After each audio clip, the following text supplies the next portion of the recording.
So இந்த வீடியோவில் ஒரு லோ பாலி ட்ரீ மாடல் எப்படி பண்ணுறத பார்க்க போகிறோம். ஸோ அதுக்கு ஃபஸ்ட்டு Shift+A ப்ரெஸ் பண்ணி ஒரு சிங்கிள் வெர்டெக்ஸ் ஆட் பண்ணிக்கோங்க.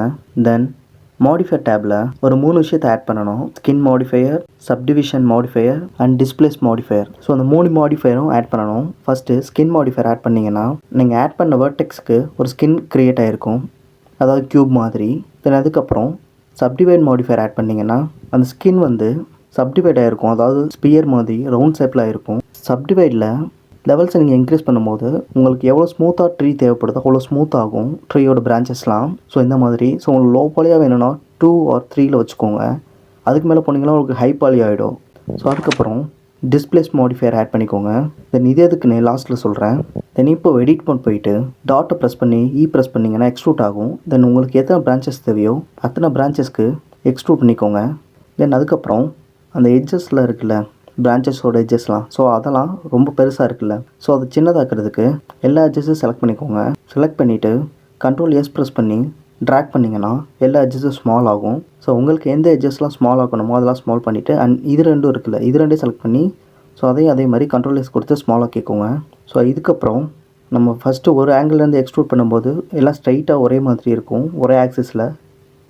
தென் அதை மூவ் பண்ணி ஒரு ட்ரீ மாதிரி பிரான்ச்சஸ் எந்த சைடெலாம் போகுமோ அந்த சைட்லாம் மாதிரி மூவ் பண்ணி வச்சுக்கோங்க.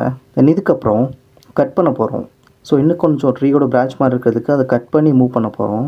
ஸோ கட் பண்ணுறதுக்கு Ctrl+R ப்ரெஸ் பண்ணிங்கன்னா ஒரு டாட் வரும். ஸோ அதை எங்கேயே கிளிக் பண்ணி ப்ரெஸ் பண்ணி மூவ் பண்ணுங்கள். ஸோ இப்போ பார்த்தீங்கன்னா கிட்டத்தட்ட அது ஒரு பிரான்ச் மாதிரி இருக்கும். ஸோ அதே மாதிரி எந்த இடத்துலலாம் உங்களுக்கு கட் தேவைப்படுதோ அந்த இடத்துல Ctrl+R ப்ரெஸ் பண்ணி கட் பண்ணி மூவ் பண்ணிக்கோங்க. அண்ட் கீழே ரூட் இருக்க இடத்துக்கிட்ட, பட் நான் அதுக்கு நடுவில் கட் பண்ணி ரூட் இருக்க இடத்துக்கிட்ட நான் மூவ் பண்ணி வச்சுக்கிறேன். ஏன்னா அந்த கீழே இருக்க அந்த ரூட் இடம் கொஞ்சம் பெருசாக இருக்கணுன்றதுக்காக.